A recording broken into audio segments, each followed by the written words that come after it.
ইউসুফ বিন নুরি রহমাতুল্লাহ আলাইহির মাদ্রাসায় এক জমিদার প্রতিদিন খাবার দিয়ে যাইত।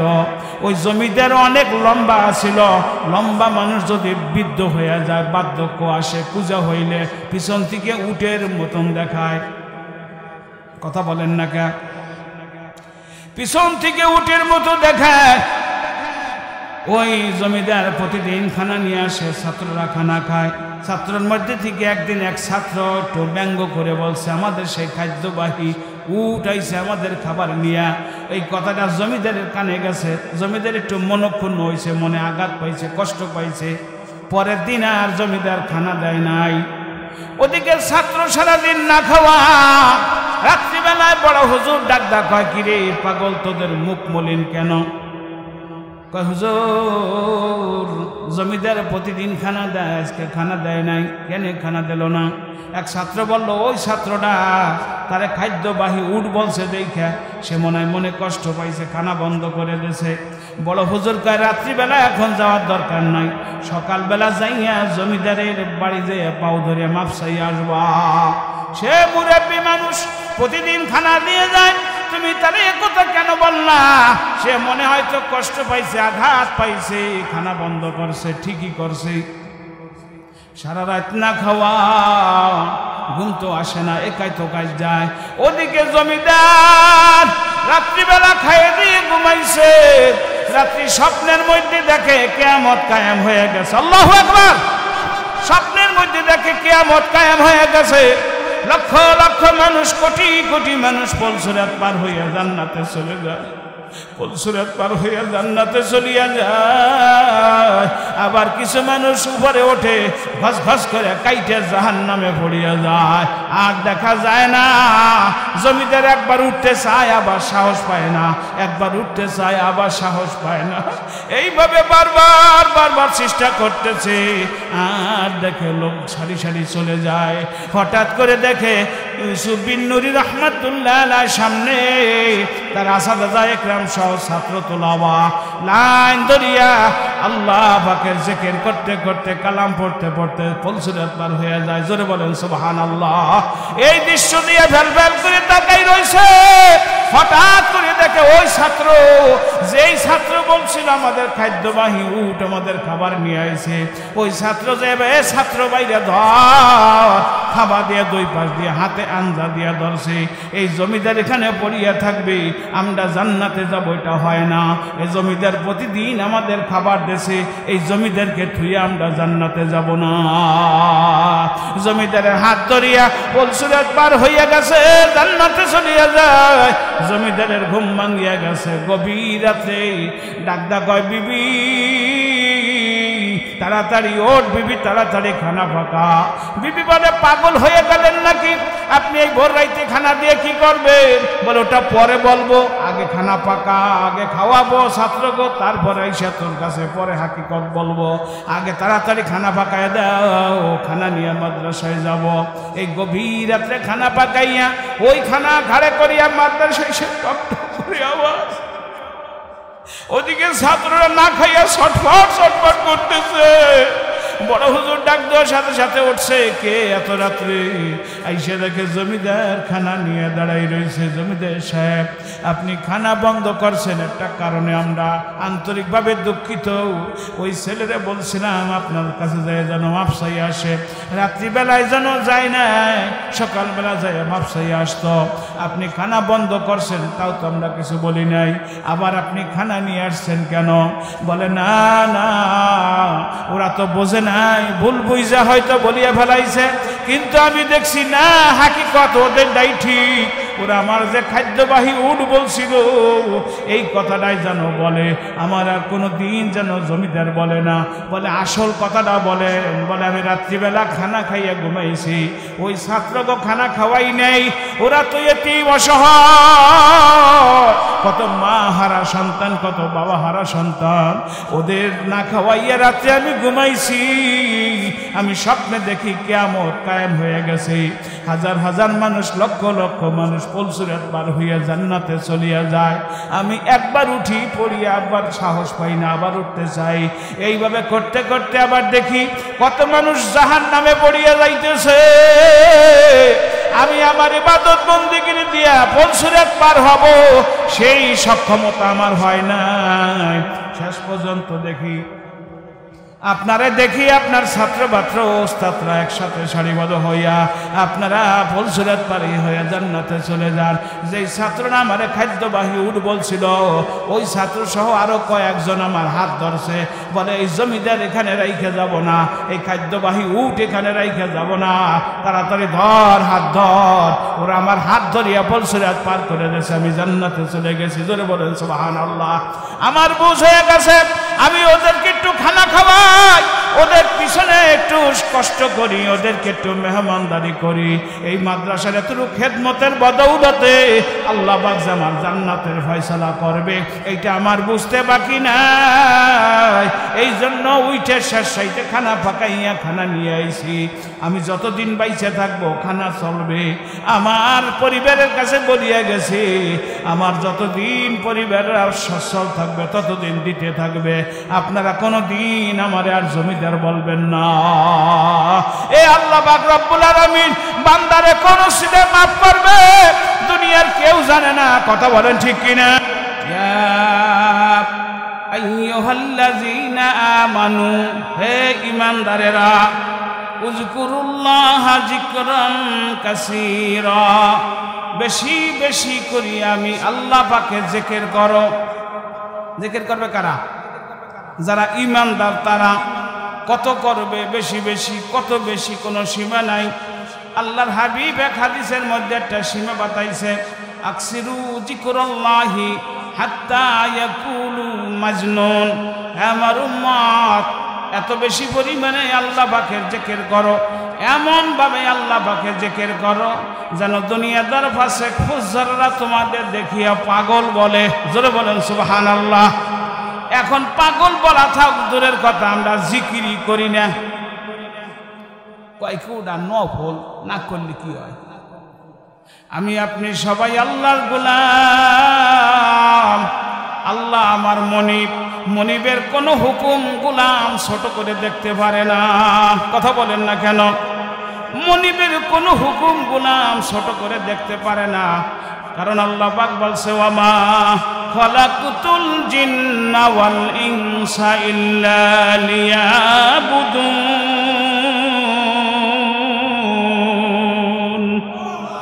আল্লাহ কয় মানুষ এবং জিন এই দুই জাতি বানাইছি আমি গোলামি করার জন্য। এই দুই জাতি বানাইছি আমি আল্লাহ পাকের ইবাদত করার জন্য। ফাদখুলি ফি ইবাদি ওয়াদখুলি জান্নাতি। আল্লাহ কয় আমার গোলাম হয়ে যাও, জান্নাতে চলে যাও। জোরে বলেন সুবহানাল্লাহ। আমরা সবাই আল্লাহর গোলাম। আল্লাহ আমাদের মনিব। গোলাম কোনদিন মনিবের হুকুম লঙ্ঘন করতে পারে না। গোলাম সবসময় মনিবের হুকুমের উপরে পড়ে যাবে, এটা আমার মনিবের হুকুম, এটা আমি ছোট করে দেখতে পারি না। পর্দা আমার মনিবের হুকুম, আমি ছোট করে দেখতে পারি না। দাওয়াত আমার মনিবের হুকুম, ছোট করে দেখতে পারি না। তালিম আমার মনিবের হুকুম, ছোট করে দেখতে পারি না। তাজকিয়া আমার মনিবের হুকুম, ছোট করে দেখতে পারি না। জিহাদ আমার মনিবের হুকুম, ছোট করে দেখতে পারি না। নামাজ আমার মনিবের হুকুম, ছোট করে দেখতে পারি না। কথা বলেন না কেন? হালাল খাওয়া মনিবের হুকুম, আমি হালাল খাবো, হারাম খাইতে পারি না। পর্দা করা মনিবের হুকুম, বেপর্দায় চলতে পারি না। সুদ খাওয়া মনিবের নিষেধ, আমি খাইতে পারি না। কথা বলেন না কেন? এইভাবে গোলাম প্রত্যেকটা কাজ মনিব যেইভাবে হুকুম করছে সেইভাবে যদি মানতে পারি তাহলেই আমি আপনি গোলাম। আল্লাহ কয় ফাদখুলি ফি ইবাদি ওয়াদখুলি জান্নাতি। আমার গোলাম হয়ে যাও, জান্নাতে চলে যাও। আল্লাহর গোলাম হইতে কে কে রাজি আছে? আল্লাহু আকবার। নারায়ে তাকবীর। আল্লাহ আপনি আমাদের আপনার গোলাম হিসেবে কবুল করে নেন। সকলে বলেন আমিন। আর একটু জোরে বলেন আল্লাহুম্মা আমিন। মাঝে মাঝে সুবহানাল্লাহ বলবেন, মাঝে মাঝে আলহামদুলিল্লাহ বলবেন, মাঝে মাঝে আল্লাহু আকবার বলবেন। যেখানে যেটা লাগবে সেখানে সেটা বলা লাগে। মাঝে মাঝে নাউজুবিল্লাহ বলা লাগবে। কথা বলেন না কা? মাঝে মাঝে আলহামদুলিল্লাহ বলা লাগবে। কিন্তু কোন সময় আলহামদুলিল্লাহ বলবেন আর কোন সময় ইন্না লিল্লাহ বলবেন এইটা অনেকেই জানে না। ভাইজান কেরম আছেন? ইনশাআল্লাহ ভালো আছি। হইল ভালো আছি কি? ইনশাআল্লাহ বলবে আলহামদুলিল্লাহ, আল্লাহ ভালো রাখছে। কথা বলেন না কেন? ইনশাআল্লাহ কোনো একটা কাজ করার নিয়ত করছি, ওটা আল্লাহ পাকের উপরে তৌফিক ছেড়ে দেব।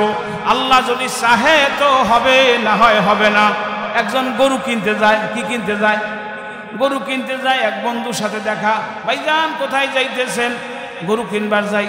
তা গরু কিনবেন ইনশাআল্লাহ কবেন না? আরে মিয়া গরু কিনবো ইনশাআল্লাহ লাগেনি, পকেটে টাকা, হাটে গরু, আমি চয়েস করবো কিনবো, এখানে আবার ইনশাআল্লাহ কি কথা জান? কেনেন গা। পকেট মার গরু হাটে বেশি থাকে। পকেট মার তো পকেট মারে নিয়ে গেছে, গরু একটা পছন্দ করছে, দাম দর ঠিক করছে, গরুর দাম ঠিক করে টাকা দেবে, পকেটেতে ফকাতান ফক টাকা নিয়ে গেছে।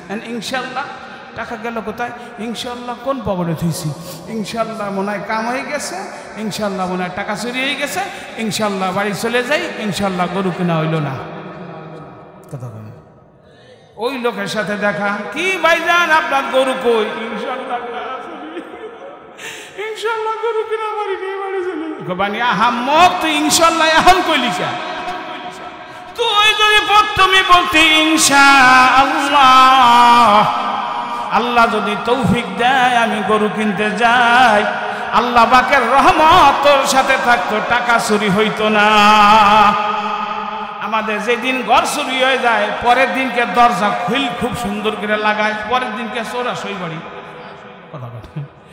যেই দিন ঘর চুরি হয়েছে পরের দিন এমন ব্যাগে খিল মারছে, ও ঘরের ঢুকবার কায়দা নাই, পরের দিন ঘর তো খালি, চুরি হয়ে গেছে আগের দিন। কথা বলে।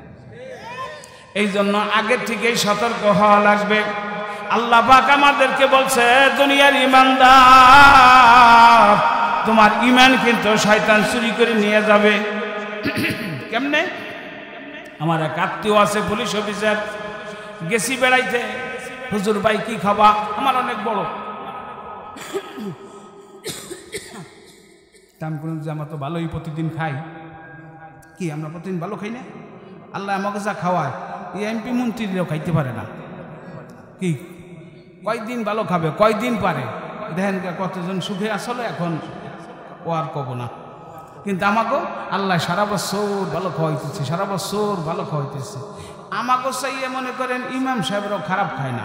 আমাকে তো মনে করেন বক্তা মানুষ, এক দাওয়াত দেয় না, বড় গাড়ি ঠাড়ি নিয়ে যায়, 10,000, 20,000, 20, 30,000, 40,000, কোনো কোনো বক্তা 50, 1 লাখ, 2 লাখ হাত দিয়ে, আর কি থুয়ে কি 50 আইটেম সামনে দেয়। ইমাম সাহেবও কম খায় না। মসজিদের ইমাম বেতন 8,000 টাকা, কিন্তু তার পোশাক দেখলে মনে হয় যিনি জমিদারের নাতিন জামাই। কি কথা বলেন না কেন?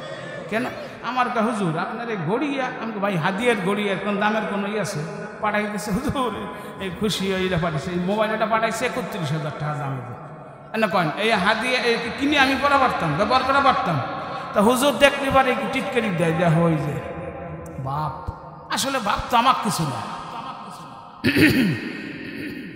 সেদিনকে একজনে ফোন দিয়েছে, হুজুর একটা হাদিয়া আপনার নিকে আনছে।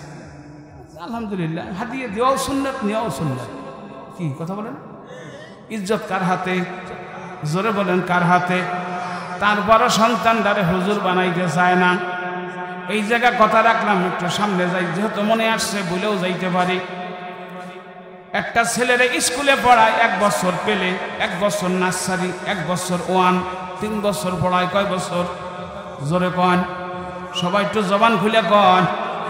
3 বছর পড়াইল, 1 বছর পেলে পড়লো, 1 বছর নার্সারি, 1 বছর 1। 3 বছর পর ওই ছেলেটার শিক্ষাগত যোগ্যতা দাঁড়াইলো, যদি পাশ করে তো 1 পাস। ছেলের মায়া পরিশ্রম করছে, প্রতিদিন ডিম ভাইজা দেছে, নুডলস পাকাইতেছে, রুটি বানাই দেছে, 2টা কলা দিয়ে দেছে, বোতলে করে একটু দুধ দিয়ে দেছে, 1 বোতল পানি দিয়ে দেছে, পিছনে ব্যাগটা লাগাই দেছে। কথা কর না কা? ড্রেস কোড পরাই দিয়া ছেলের মায়ে যায় সাথে, নাহলে ছেলের বাবায় যায়, না হলে ওই প্রতিষ্ঠানের গাড়ি আছে, গাড়িতে উঠাইয়া যায়। বিভিন্ন সিস্টেম আছে। আচ্ছা, ছেলের বাবাও খাটলো, কয়েকদিন পর কোচিং, কয়েকদিন পরে এই নোটিশ, কয়েকদিন পরে এই কাগজ, ওই কাগজ।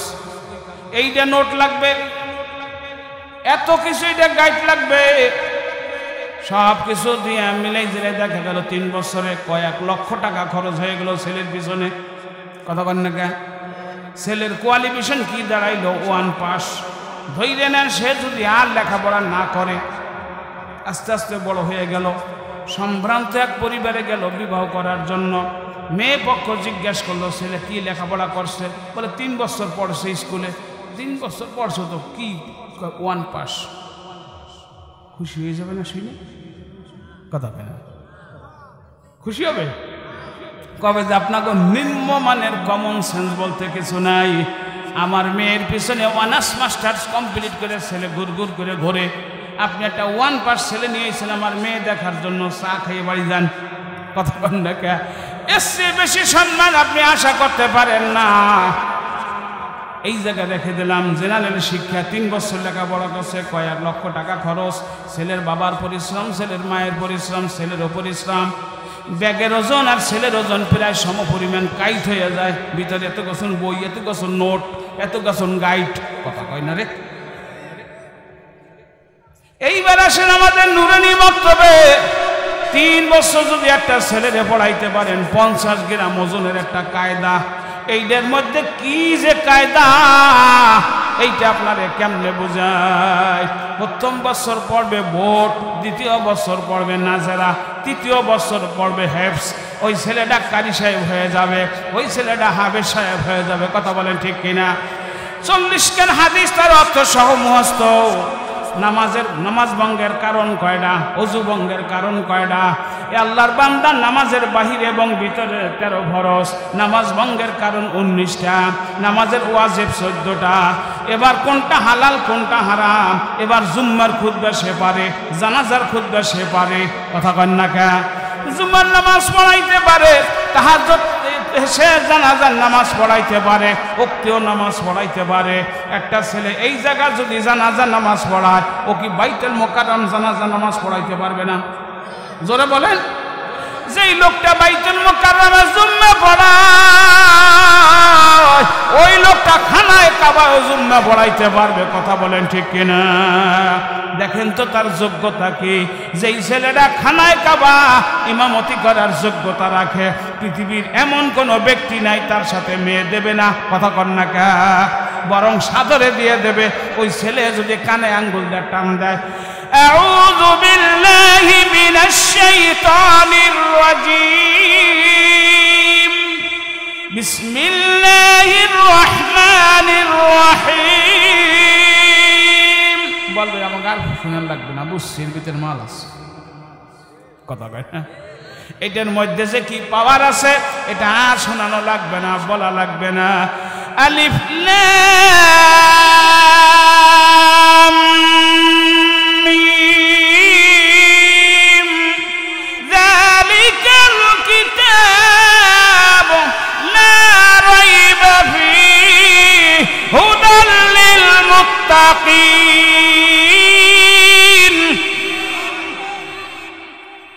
আমাকে ছেলে পছন্দ হয়েছে, বাড়িতে ঘর দরজা কিছু থাক বা না থাক, এই যোগ্যতায় আমার মেয়েটা দিলাম।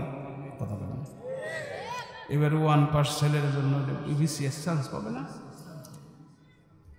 ওসির চাকরি পাবে না, সচিবালয়, প্রাইমারি কিছুই পারবে না। শেষ পর্যন্ত ব্যান চালান ছাড়া, আইলা কামলা ছাড়া কোনো পথ নাই। 3 বছর লেখাপড়া করছে, কয়েক লক্ষ টাকা খরচ করছে। ছেলের মায় যে কি পরিশ্রমটা করছে রে বাবু, যারা পড়ায় তারা জানে। কি কথা বল না কে? ছেলের সাথে ছেলের মায়ও কিন্তু পরিশ্রম করে। শাড়ি আজকে যেটা পরে গেছে, কালকে সেটা পরে গেলে পরে মানায় না, পরের দিন আর একটা পরে গেছে, আর একটা সেই জায়গায় গেছে, ভাবি সম্মেলন তো হয় না। স্কুলে যেটাই পড়ায় এটার পেছনে এত মেহনত, আর যেটা মাদ্রাসায় দিয়ে দিয়েছে ওটার তো কোনো বালাই নাই। মাদ্রাসায় দিয়ে দিয়েছে 2700 টাকা, 1000 টাকা, মাসে খোরাকি দেয়, ওর মধ্যে হুজুরের বেতন কথা কন না কা 1500 টাকা দেয়, 2000 টাকা দেয়, ওর মধ্যে হুজুরের বেতন, ওর মধ্যে খানা দানা 3 বেলা খানা গরম দেয়। আরে পায়খানা করে পেশাব করে, কোনোদিন হুজুর বলে না আপনার ছেলে বিছানায় পেশাব করে দিয়েছিল? দেখা গেল মা বাবার মতন দায়িত্ব কর্তব্য কওমি মাদ্রাসার হুজুরেরা করে, কথা বলেন ঠিক কিনা? গভীর রাত্রে আপনার সেই ছেলেটা স্কুলে পড়ে, ওই ছেলেটা তো নাক ডাকিয়ে ঘুমায়, কিন্তু যেই ছেলেটার আপনি মাদ্রাসায় দিয়েছেন শেষ সাইতে উঠিয়া চোখ দলে উজু করে, উজু করিয়া জৈকা জৈকা আল্লাহ পাকের কালাম তেলাওয়াত করে। জোরে বলেন সুবহানাল্লাহ। আল্লাহ পাক তখন সপ্তম আসমান থেকে নামতে নামতে আল্লাহ এসে প্রথম আসমানে চলে আসে। প্রথম আসমানে যখন আসিয়া দেখে ওই যে ছোট্ট ছোট্ট নাবালক শিশুগুলা কোরআন তেলাওয়াত করে, আল্লাহ পাকের মহব্বতের দরিয়া জোশ মারিয়া যায়, আল্লাহ পাকের মায়ার দরিয়া জোশ মারিয়া যায়। আল্লাহ কয় তোদের মতো কোরআনের পাখি যতদিন জমিনে থাকবে আমি ততদিন আসমান আসমানের জায়গায় রাখবো, ততদিন জমিন জমিনের জায়গায় রাখবো, ততদিন সূর্য সূর্যের জায়গায় থাকবে, ততদিন চন্দ্র চন্দ্রর জায়গায় থাকবে। জোরে বলেন সুবহানাল্লাহ। অর্থাৎ কিয়ামত কায়েম হবে না। এলাকার মুসলমানেরা তারপরও চায় না যে ছেলেটারে হাফেজ বানাই, ছেলেটারে কারি বানাই। এ দুনিয়ার মানুষ শুনিয়ে রাখেন, দেশের সর্বোচ্চ পদের অধিকারী প্রেসিডেন্টও যদি রাস্তা দিয়ে যায়, এমন একখান হাদিস বর্ণনা হয় নাই, এমন একটা রেওয়ায়েত পাওয়া যাবে না যে একদিনের জন্য কবর আযাব মাফ। আসেনি? শুনছেননি কোনো দিন? কিয়ামত পর্যন্ত শুনবেন না। কিন্তু আল্লাহ পাকের হাবিব বলেন একজন হক্কানি আলেম যদি কোনো এলাকায় আসে, আল্লাহ পাক তার সম্মানে এলাকার 40 দিন পর্যন্ত সমস্ত কবরবাসীর কবর আযাব মাফ করিয়ে দেয়। একটা হাফেজে কোরআন যদি রাস্তা দিয়ে যায়, একটা তালিবুল ইলম যদি রাস্তা দিয়ে যায়, ওই রাস্তার আশেপাশে যত কবর আছে আল্লাহ পাক 40 দিন পর্যন্ত কবর আযাব মাফ করিয়া দেয়। তালিবুল ইলম যারা রাস্তা দিয়ে যায়, আল্লাহ পাকের নূরের ফেরেশতারা তাদের পায়ের নিচে নূরের পর বিছায়া দেয়। জোরে বলেন সুবহানাল্লাহ। একজন হাফেজে কোরআন ময়দানে মাহশারে আল্লাহ পাক সামনে দাঁড় করে বলবে, হাফেজে কোরআন দুনিয়াতে আমি আল্লাহকে দেখোস নাই, কষ্ট করিয়া রাত্রি জাগিয়া তোর বন্ধু বান্ধবরা খেলাধুলা করছে, তোর বন্ধু বান্ধব মোবাইল নিয়ে সেটিং আর সেটিং, মোবাইল নিয়ে আর একটা ভরি কথা কন না কা ফ্রি ফায়ার পাবজি গেম দেখিয়া সময় নষ্ট করছে, তুই আমার কালাম তেলাওয়াত করছ। তোর সিনার মধ্যে আমি কোরআন ঢুকে রাখছি, হাফেজে কোরআন দুনিয়াতে আমি আল্লাহরে দেখো নাই, আজকে আমি সিংহাসনে বসা আছি, পর তুই তেলাওয়াত শুরু করিয়া দে। হাফেজে কোরআন এক এক আয়াত পড়বে, এক এক তালা জান্নাতের মালিক হয়ে যাবে। জোরে বলেন সুবহানাল্লাহ। এক এক আয়াত পড়বে, এক এক তালা জান্নাতের মালিক, এক এক আয়াত পড়বে, এক এক তালা জান্নাতের মালিক। এইভাবে পড়তে পড়তে পড়তে মিনাল জিন্নাতি ওয়ান নাস 6666 তালা বিশিষ্ট জান্নাত। জোরে বলেন সুবহানাল্লাহ। 6666 তালা বিশিষ্ট জান্নাতের মালিক। আল্লাহ বলবে যাও হাফেজে কোরআন, এই জান্নাতের মালিক তুমি, যাও শান্তিতে বসবাস করো। আল্লাহ রসুলকে দিয়ে বলাইছে, রসুল আপনি বইলে শুনাইয়া দেন, খায়রুকুম মান তাআল্লামাল কুরআনা ওয়া আল্লামা, তোমাদের মধ্যে ওই ব্যক্তি উত্তম যেই ব্যক্তি কোরআন মাঝে শিক্ষা করে, অপরকে শিক্ষা দেয়। জোরে বলেন সুবহানাল্লাহ। দুনিয়ার মানুষের দাম দেখবা না দেখ, আল্লাহ যখন ওই সম্মানের আসন ধরাই দেবে 6666 তালা বিশিষ্ট জান্নাত, ওই জান্নাতে যে যাবে আল্লাহ যে তার কি পরিমাণ সম্মান দেছে, কি পরিমাণ ইজ্জত দেছে। জান্নাতে ঢোকার আগে একটা মতির মেম্বার করবে, ওই মতির মেম্বারে উঠাইয়া তার মাথায় নূরের টুপি বরাই দেবে। জোরে বলেন সুবহানাল্লাহ। আর চেহারাটা নূরে ঝলমল ঝলমল করতে থাকবে। এইবার বলবে এই সন্তানটা কার, এই সন্তানটা কোন মায়ের পেটে হইছে, এই সন্তানটা কোন বাবার ওয়ারিসে হইছে। তার মারে এক পাশে দাঁড় করাবে, তার বাবারে আর এক পাশে দাঁড় করাবে, ইজ্জতের সম্মানের কোনো শেষ থাকবে না, কমতি থাকবে না।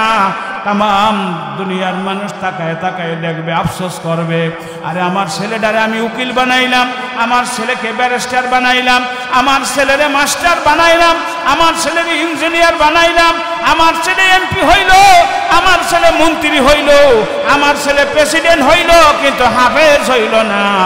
আমার ছেলে সম্মান তো দুনিয়ায় থেকে গেছে, আমার ছেলে মরিয়া গেছে, কোনো নামগন্ধ নাই। আর এই হাফেজে কোরআনের আজকে মা বাবার কত দাম, হাফেজে কোরআনের নিজের কত দাম। এইবার হাফেজে কোরআনকে বলবে যাও জান্নাতে চলিয়া যাও। হাফেজে কোরআন মা বাবার সাথে নিয়ে জান্নাতে রওনা করবে। একটু পরে দেখবে মাও কান্দে, আব্বাও কান্দে। কি মা আপনি কান্দেন কেন? আজকে আপনাদের এত সম্মান দিল, এত ইজ্জত দিল, আপনাদের তো আজকে কান্নার করার কোনো ভূমিকা দেখি না, কান্দেন কেন?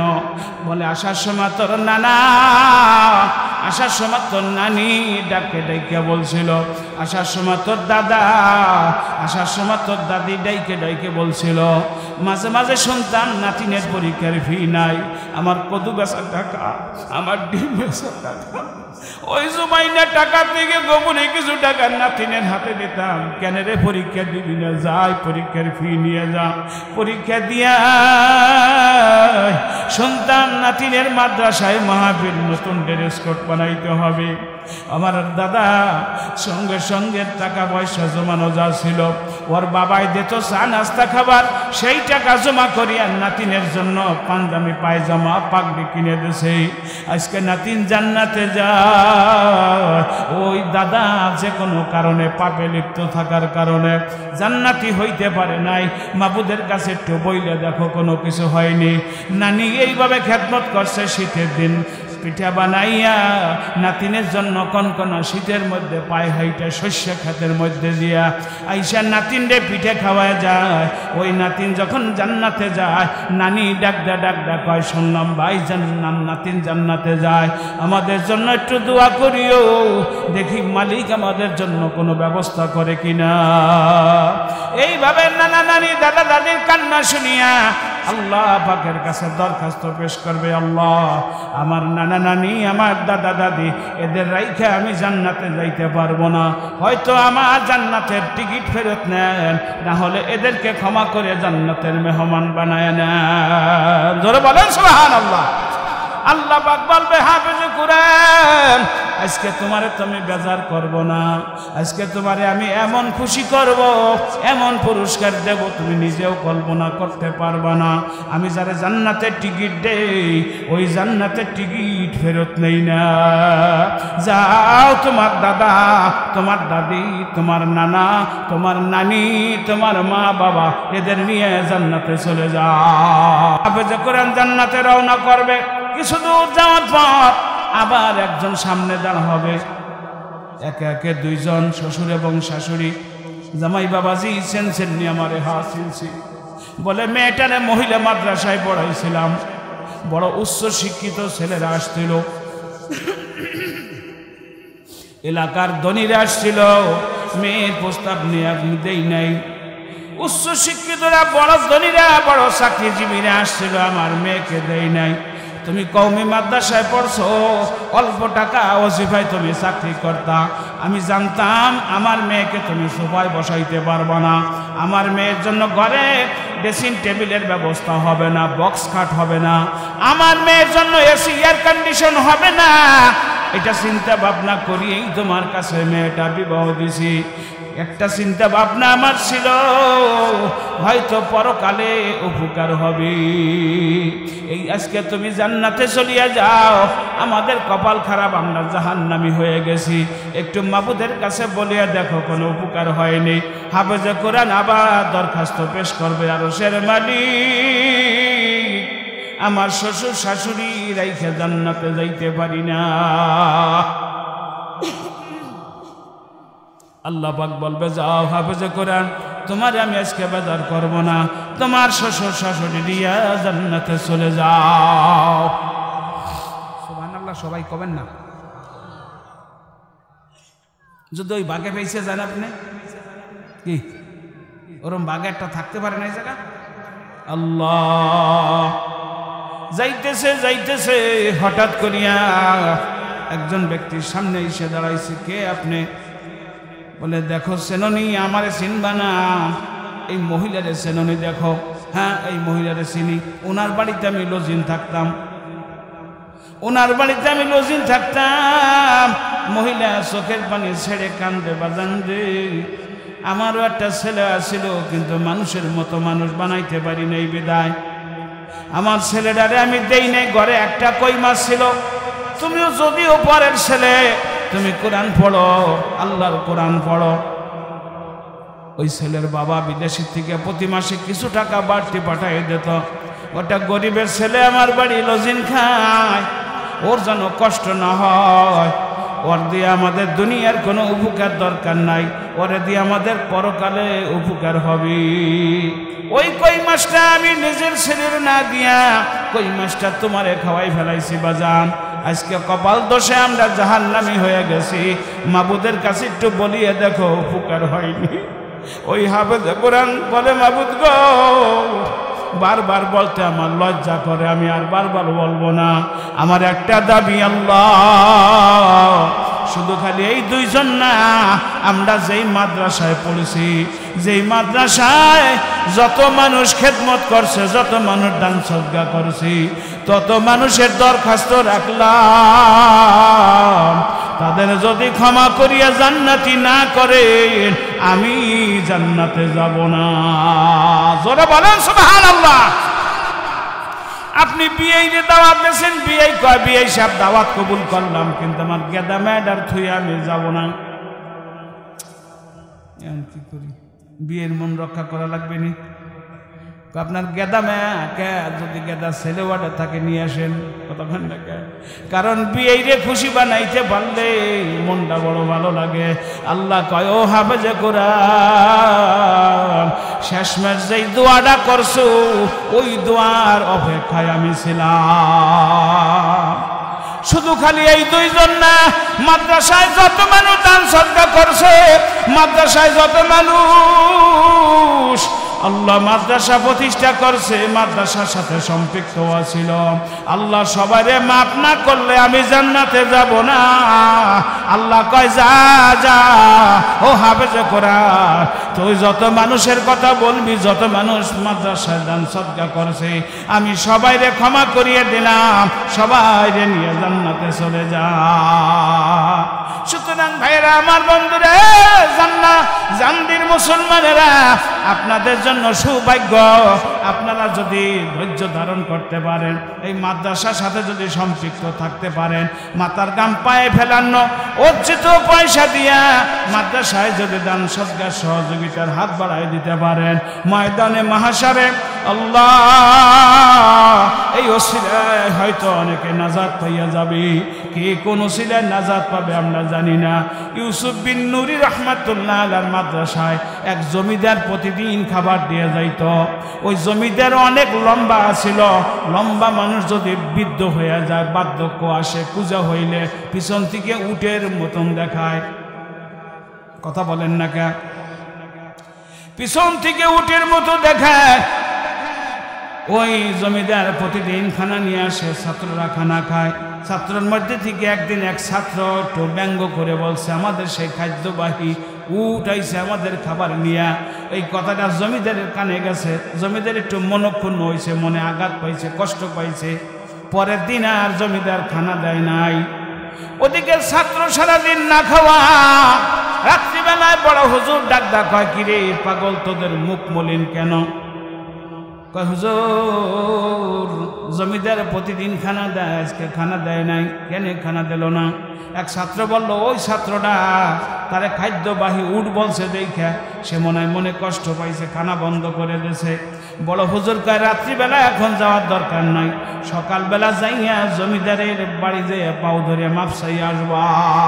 সে মুরব্বী মানুষ, প্রতিদিন খানা দিয়ে যায়, তুমি তাহলে এ কথা কেন বললা? সে মনে হয়তো কষ্ট পাইছে, আঘাত পাইছে, খানা বন্ধ করছে, ঠিকই করছে। সারা রাত না খাওয়া, ঘুম তো আসে না, একাই তো কাজ যায়। ওদিকে জমিদার রাত্রিবেলা খাইয়ে দিয়ে ঘুমাইছে, রাত্রি স্বপ্নের মধ্যে দেখে কিয়ামত কায়েম হয়ে গেছে। আল্লাহু আকবার। স্বপ্নের মধ্যে দেখে কিয়ামত কায়েম হয়ে গেছে। লক্ষ লক্ষ মানুষ, কোটি কোটি মানুষ পুলসিরাত পার হইয়া জান্নাতে চলে যায়। পুলসিরাত পার হইয়া জান্নাতে চলিয়া যায়। আবার কিছু মানুষ উপরে ওঠে, ঘস ঘস করে কাইটে জাহান্নামে পড়িয়া যায়। আর দেখা যায় না। জমিদার একবার উঠতে চায়, আবার সাহস পায় না। একবার উঠতে চায়, আবার সাহস পায় না। এইভাবে বারবার বারবার চেষ্টা করতেছে। আর দেখে লোক সারি সারি চলে যায়। হঠাৎ করে দেখে ইউসুফ বিন নুরি রহমাতুল্লাহ আলাইহির সামনে তার আসাদাজা একরাম সহ ছাত্র তোলাবা লাইন ধরিয়া আল্লাহ পাকের জিকির করতে করতে, কালাম পড়তে পড়তে পুলসিরাত পার হয়ে যায়। জোরে বলেন সুবহানাল্লাহ। এই দৃশ্য দিয়ে ভেল ভেল করে তাকাই রইছে। হঠাৎ করে দেখে ওই ছাত্র, যেই ছাত্র বলছিল আমাদের খাদ্যবাহী উট আমাদের খাবার নিয়ে আইছে, ওই ছাত্র যাবে ছাত্র বাইরে ধর, খাবার দিয়ে দুই পাশ দিয়ে হাতে আঞ্জা দিয়া ধরছে। এই জমিদার এখানে পড়িয়া থাকবে, আমরা জান্নাতে যাব, এটা হয় না। এই জমিদার প্রতিদিন আমাদের খাবার দেছে, এই জমিদারকে থুয়ে আমরা জান্নাতে যাব না। জমিদারের হাত ধরিয়া পুলসিরাত পার হইয়া গেছে, জান্নাতে চলিয়া যায়। জমিদারের ঘুম ভাঙিয়া গেছে। গভীর রাতে ডাকদা কয়, বিবি তাড়াতাড়ি ওঠ, বিবি তাড়াতাড়ি খানা পাকা। বিবি বলে, পাগল হয়ে গেলেন নাকি? আপনি এই ভোর রাইতে খানা দিয়ে কি করবেন? বলে, ওটা পরে বলবো, আগে খানা পাকা, আগে খাওয়াবো ছাত্রকে, তারপরে এসে তোর কাছে পরে হাকিকত বলবো। আগে তাড়াতাড়ি খানা পাকায় দাও, খানা নিয়ে মাদ্রাসায় যাব। এই গভীর রাত্রে খানা পাকাইয়া ওই খানা ঘাড়ে করিয়া মাদ্রাসায় সে টপ করে আওয়াজ। ওদিকে ছাত্ররা না খাইয়া ছটফট ছটফট করতেছে। বড় হুজুর ডাক দেওয়ার সাথে সাথে উঠছে। কে এত রাত্রে? আইসে দেখে জমিদার খানা নিয়ে দাঁড়াই রয়েছে। জমিদার সাহেব, আপনি খানা বন্ধ করছেন, একটা কারণে আমরা আন্তরিকভাবে দুঃখিত। ওই ছেলেরে বলছিলাম আপনার কাছে যায় যেন মাপ চাইয়া আসে, রাত্রিবেলায় যেন যায় না, সকালবেলা যায় মাপ চাইয়া আসতো। আপনি খানা বন্ধ করছেন, তাও তো আমরা কিছু বলি নাই, আবার আপনি খানা নিয়ে আসছেন কেন? বলে, না না, ওরা তো বোঝে নাই, ভুল বুঝা হয়তো বলিয়া ফেলাইছে, কিন্তু আমি দেখছি না হাকিকত ওদের দায়ী ঠিক। ওরা আমার যে খাদ্যবাহী উট বলছিল এই কথাটাই যেন বলে, আমার আর কোনো দিন যেন জমিদার বলে না। বলে, আসল কথাটা বলেন। বলে, আমি রাত্রিবেলা খানা খাইয়া ঘুমাইছি, ওই ছাত্রকে খানা খাওয়াই নেই। ওরা তো এতিম অসহায়, কত মা হারা সন্তান, কত বাবা হারা সন্তান, ওদের না খাওয়াইয়া রাত্রে আমি ঘুমাইছি। আমি স্বপ্নে দেখি কিয়ামত কায়েম হয়ে গেছে, হাজার হাজার মানুষ, লক্ষ লক্ষ মানুষ পুলসিরাত পার হইয়া জান্নাতে চলিয়া যায়। আমি একবার উঠি পড়িয়া আবার সাহস পাই না, আবার উঠতে চাই। এইভাবে করতে করতে আবার দেখি কত মানুষ জাহান্নামে পড়িয়া যাইতেছে। আমি আমার ইবাদত বন্দেগী দিয়া পুলসিরাত পার হব, সেই সক্ষমতা আমার হয় নাই। শেষ পর্যন্ত দেখি আপনারা, দেখি আপনার ছাত্র ছাত্র ওস্তাদরা একসাথে সারিবদ্ধ হইয়া আপনারা পুলসিরাত পারি হইয়া জান্নাতে চলে যান। যেই ছাত্ররা আমার খাদ্যবাহী উট বলছিল, ওই ছাত্র সহ আরো কয়েকজন আমার হাত ধরছে। বলে, এই জমিদার এখানে রাইখে যাব না, এই খাদ্যবাহী উট এখানে রাইখে যাব না, তাড়াতাড়ি ধর, হাত ধর। ওরা আমার হাত ধরিয়া পুলসিরাত পার করে দিয়েছে, আমি জান্নাতে চলে গেছি। জোরে বলেন সুবহানাল্লাহ। আমার বুঝ হয়ে গেছে, আমি ওদেরকে একটু খানা খাওয়াই, ওদের পিছনে একটু কষ্ট করি, ওদেরকে একটু মেহমানদারি করি। এই মাদ্রাসার এতটুকু খেদমতের বদৌলতে আল্লাহ পাক আমার জান্নাতের ফয়সালা করবে, এইটা আমার বুঝতে বাকি নাই। এই জন্য উইঠে শেষ সাইতে খানা পাকাইয়া খানা নিয়ে আইছি।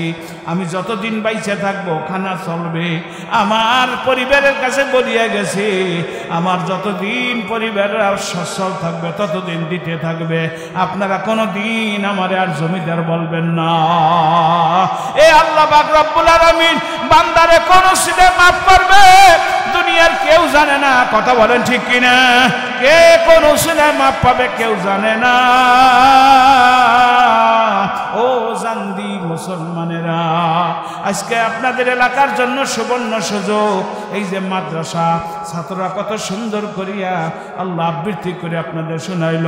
আর একটা সুসংবাদ হলো, অধিকাংশ মাদ্রাসায় ছাত্রকে পুরস্কার দেয়, কিন্তু উস্তাদ মেহনত করে পড়ায়, উস্তাদকে কোনো পুরস্কার দেয় না।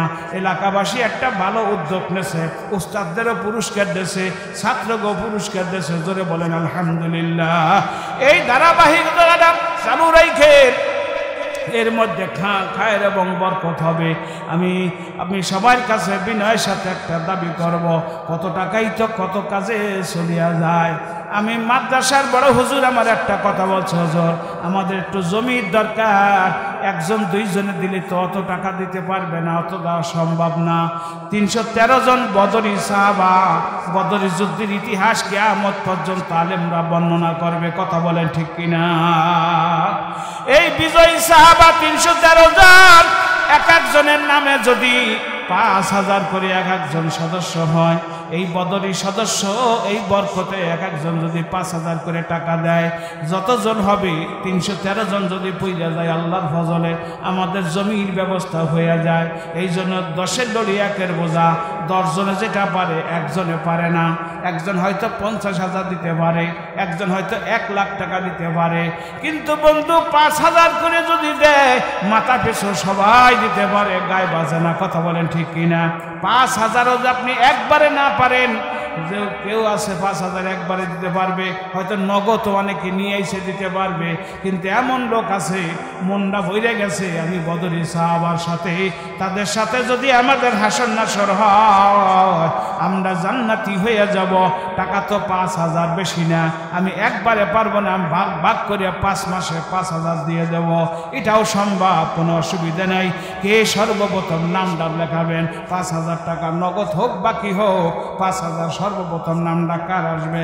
এলাকার মুসলমানেরা, পদ্মার আমার মা বোনেরা, অনেকে স্বামী আছে বিদেশে, অনেকে ছেলে আছে বিদেশে, টাকা পয়সা উপার্জন করে, বাড়িতে পাঠাইছে, বাড়ির বিল্ডিং করছে, ওয়াল করিয়া ঘর করছে, ঘরের মধ্যে টাইলস করছে, পাকা ল্যাট্রিন করছে, কথা বলেন না কা? পাকা ল্যাট্রিন করছে, গরম পানি ঠান্ডা পানি। এ দুনিয়ার মানুষ শুনিয়া রাখেন, ইয়া হাম সব মুসাফির হ্যায় কবর আখির ঠিকানা, कोई आगे रवाना है कोई पीछे रवाना। আমি আপনি সবাই মুসাফির, আমি আপনি সবাই কবরের যাত্রী। দুনিয়ার টাকা পয়সা, ধন দৌলত, গাড়ি বাড়ি, দালান কোঠা সব দুনিয়ায় পড়িয়া থাকবি। এই মসজিদ মাদ্রাসা দিনী প্রতিষ্ঠানে যেটা দান করব, এইটা আল্লাহ পাকের কুদরতি আমাদের অ্যাকাউন্ট থাকবে, ওই অ্যাকাউন্টে জমা হয়ে যাবে। জোরে বলুন সুবহানাল্লাহ। ওইটা কিয়ামতের ময়দানে যখন আপনার সামনে দিবে, আপনি আফসোস করবেন, আরে বাড়ির ঘর এত সুন্দর করে না সাজাইয়া যদি ওই টাকা দিয়ে মাদ্রাসা সাজাইতাম, আজকে আমার সম্মান কত বেশি থাকতো, আজকে আমার ইজ্জত কত বেশি থাকতো, আজকে আমি আলেমদের সাথে হাসর নাসর হইতো, আজকে আমি এত ইজ্জতের অধিকারী হয়ে যাইতে পারতাম।